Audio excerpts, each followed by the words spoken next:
Mira, Delmiro, despois de, como me dicía usted, chegaban os animales mantidos, lógicamente había vos pastos, eses animales había que comercializalos, vendelos, non? Porque faría falta o carto, non? Non, daquela sí, o ganado que cando nos éramos gardadores, pois o ganado ese baixaba ás casas, pero non o vendían. Ese gando facía falta na casa para dar terneros e para traballar, que antes tiñan que traballar ao carro, había que labrar, que se labraba con vacas ou con bois e con fogo, entonces ese ganado, sí, aqueles 3 meses iban para arriba, pero cando volvían había que traballar, había que ir ao toxo ao monte, había que ir co carro ao toxo, había que ir á leña, e esas cousas todas. É o que se vendía nas feiras, por exemplo? O que se vendía nas feiras, pois levaban ás veces, cando había feira, pois, se hai feira en tal sitio e tal, xuntábanse ao mellor 3 ou 4 veciños, e dicían, pois vamos á feira a Moscoxa, traían unha vaca ou 2, se as querían vender, traíanos así á feira.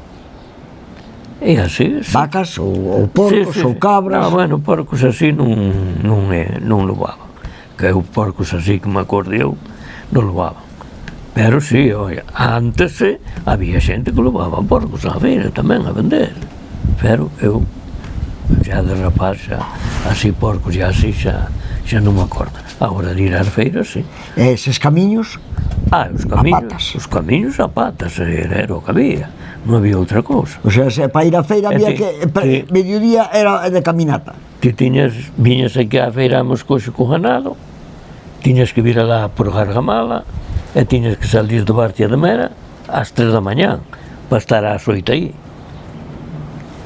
O sea, o día inteiro era no camiño casi. E despois de volta para a casa outra vez, a patas outra vez. E se vendía o ganado, e se non vendías tiñas de ir de volta outra vez. E así era o que había aquí.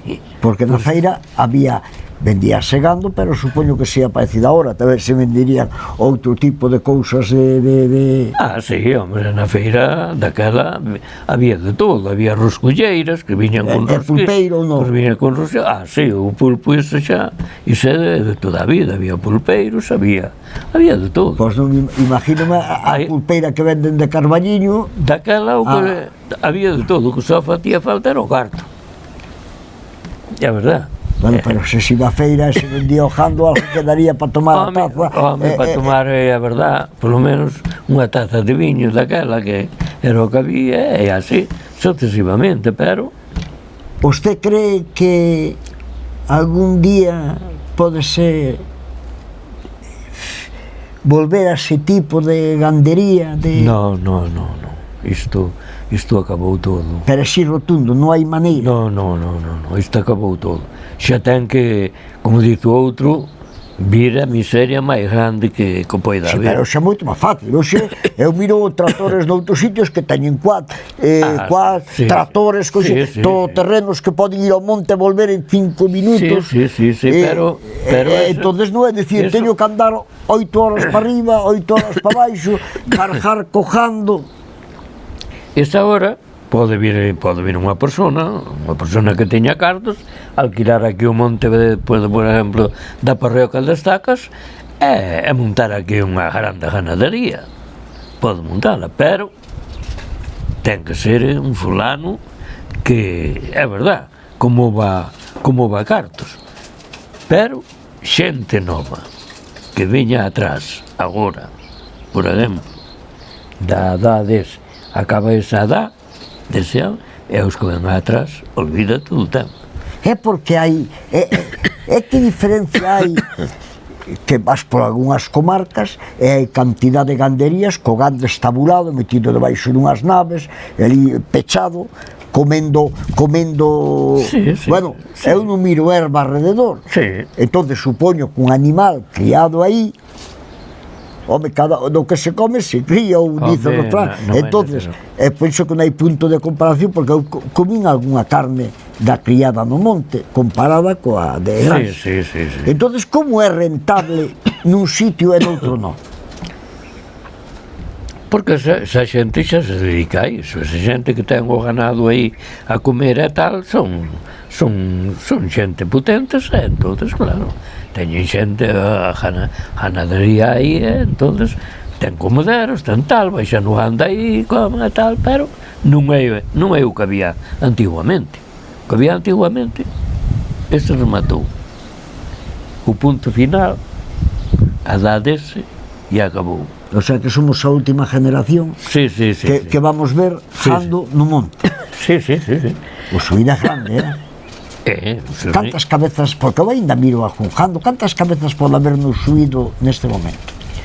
Pois agora mesmo no suído, poucas. 500, 600? Que non sei se saberá.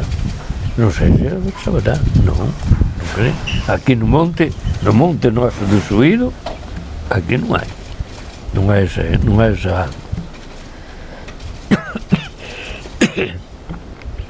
Daquela só aí na zona da Laxa. Sí. Na zona da Laxa aí, ao mellor aí, tiñan jando aí, a puntapé, jando, é verdad. E un da Graña, que se chamaba o bicho da Graña, aquel tivo as últimas vacas aquí que relativamente acabaron, aquí no monte, que algunhas foron matadas a tiro, porque non había maneira de collelas, e mataron-nas a tiro. E ese fora o último gando en extensión así libre que asetiai no ano. Despois viñamos a miña generación, eu empecé aquí, meu un hermano de Bartia de Mera tamén empezou, outro hermano meu tamén empezou, despois outros daqui tamén empezaron, e tumba e tarama, e chegou a haber aquí na parroquia de Estacas 400 cabezas de gando, aí arriba. 400 cabezas de gando. E hoxe en día, non sei, habrá 30 ou 40. Había máis gando que veciños. Que veciños, sí. E iso, pois, vai todo en decadencia. Vai todo en decadencia porque non hai xente nova que veña atrás e queira seguir o ritmo, non sabe? Non hai. Entonces, acaba todo, sí.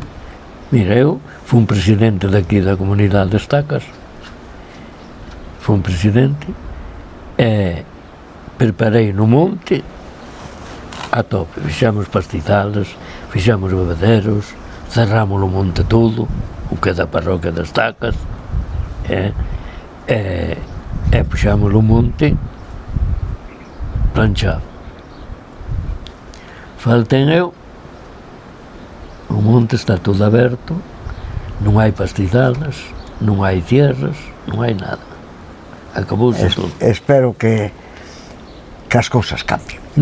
Porque vai ser bo para nós. Non cambia. Non.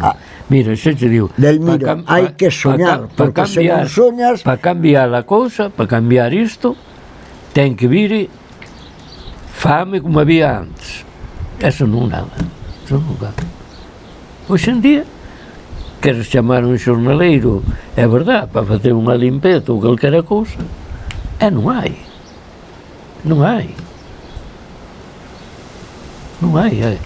a quen chamar. Estamos nesta situación. E así termina todo porque ten que terminar. É unha pena, pero que lle vamos fazer? É así. Mal herencia deixamos. É así a vida, non hai máis pandir. E así estamos.